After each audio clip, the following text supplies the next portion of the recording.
Welcome back, ladies and gentlemen. I'm feeling a little bit rough today since I've been diagnosed with COVID, but we're going to try to do this anyway, so forgive me if I sound a little bit off. Today we're going to be reviewing Arcane Gateway by C.L. Carhart. This book has the subtitle, His Name Was Augustin, and I strongly advise reading the foreword to know who Augustin is.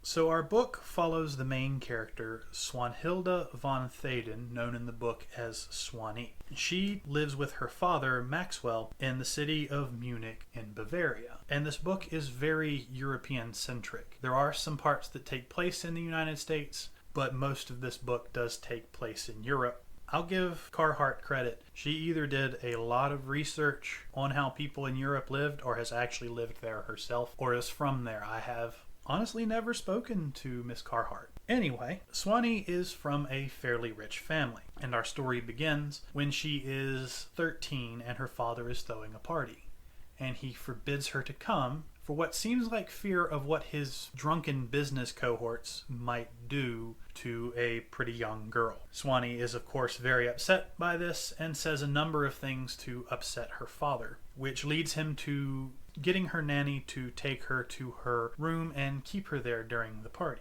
Her nanny, of course, doesn't really keep her there. She gives her the permission, for lack of a better term, to go and watch the party, if not actively participate. Swanee proceeds to watch her father's business partners dance in these elegant clothes and to refined classical music when she is snuck up on by her father's accountant and I think butler, Hans, who explains to her that that is not Teutonic dancing. The Teutons being the ethnicity to which both Swanee and her father belong, as well as Hans belong. And he offers to show Swanee what real Teutonic dancing is. Swanee is scared but intrigued and follows Hans outside to a private area near a gazebo where he demonstrates to her not only how the Teutons dance but how to summon her elemental power. And we'll get more into the Teutons and how they work later in this review. Well, it turns out that Hans is what's called a Teutonic priest, which is a mixture of lorekeeper, regulator, policeman, and sorcerer. And he offers to take Swanee to a tutor, well, the tutor in the city for young Teutonic girls,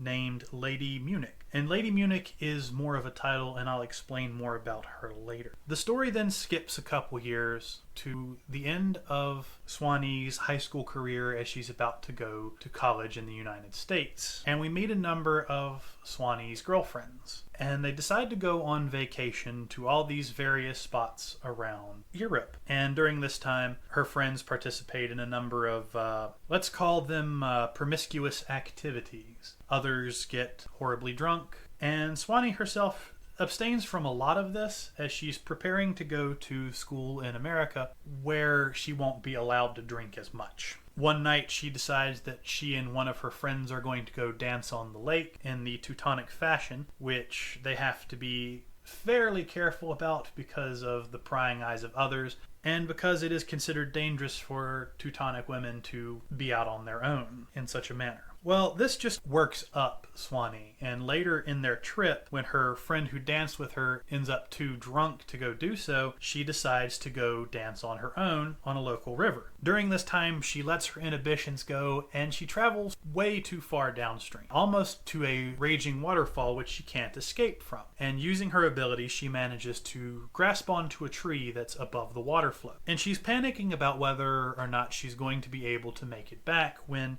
we're going to call it a fairy because I can't for the life of me pronounce the actual name of this creature, but for all intents and purposes, it is a fairy. And the fairy tells her that she needs to climb the walls that are surrounding this river because there's something up there for her. And there are rules for engaging with these creatures, which Swanee is aware of, which I'm not going to spoil because it does make these creatures a bit more interesting. Well, Swanee, using the last of her strength, it seems, climbs to the spot where this object is hidden. And after an encounter with a black priest, which is kind of the opposite of a Teutonic priest, more like an evil version of the Teutonic priest, as far as the Teutonic priest would have you believe, sends Swanee back to where she started with her prize.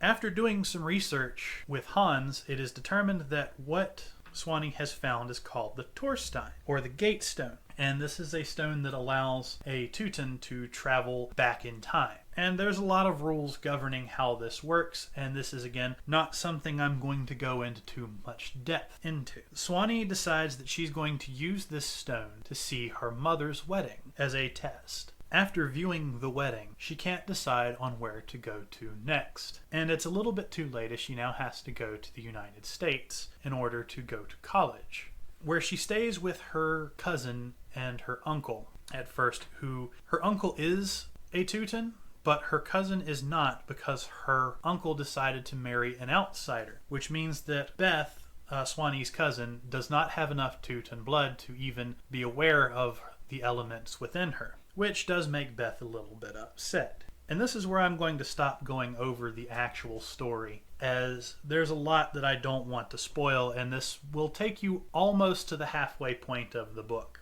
This book is on a very slow boil, and I'm assuming that's because it is the start of a series. But let's go into some of the aspects of the Teuton people. The Teuton people are a real people, actually. They were, the Teutonic people are a Prussian tribe along with the Saxons that existed in the Roman era before Germany became Germany and Bavaria became Bavaria. Apparently, in their past, in this universe, a former Teuton priest made a pact with a demon named Wotan, which the particulars aren't very well known, which gave the Teutonic people their power. This is one of the areas in the story I'm more interested in, as Hans, the priest, warns Swanee several times about demons and black priests. They don't sound fairly pleasant, and they sound much more hostile towards females, much more dangerous. So the Teutonic people are governed by what seems to be the priests and local administration. The local administration seems to be Lady Munich, who is Swanee's tutor, who is actually inhabited by the spirit of a city. When she dies, the spirit is passed to another woman. And the keykeeper, who I believe is married to Lady Munich.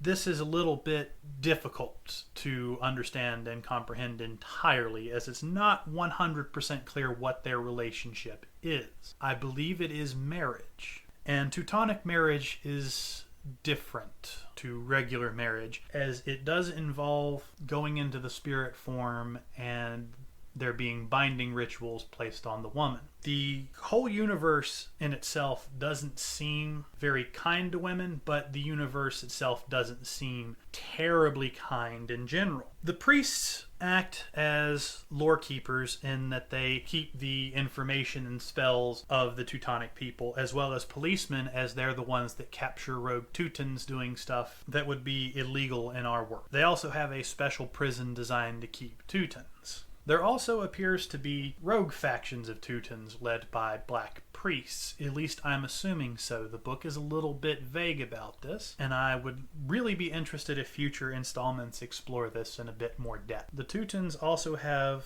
trees that are sacred to them called silver oaks, which to a normal person looks just like a standard white oak, except it produces no acorns. And this is where the fairies come in, as the fairies are actually spirits of these trees. And the reason the trees do not drop acorns is the fairies themselves entrust the acorn of the tree into special Teutonic hands, people whom they trust. If you want any more about the particulars of the Teutonic people, I strongly advise reading the book, as it is an interesting topic. But I want to get more into the tone of the book. And I don't want this to be a discouragement to any male readers, but this book seems to be very female-oriented. It's focused a lot on their relationships and how they interact with each other. And I'm not saying that you won't get enjoyment from reading this if you're a male. You will, but you're going to have to go over a few spots that you might not be as interested in as you could be.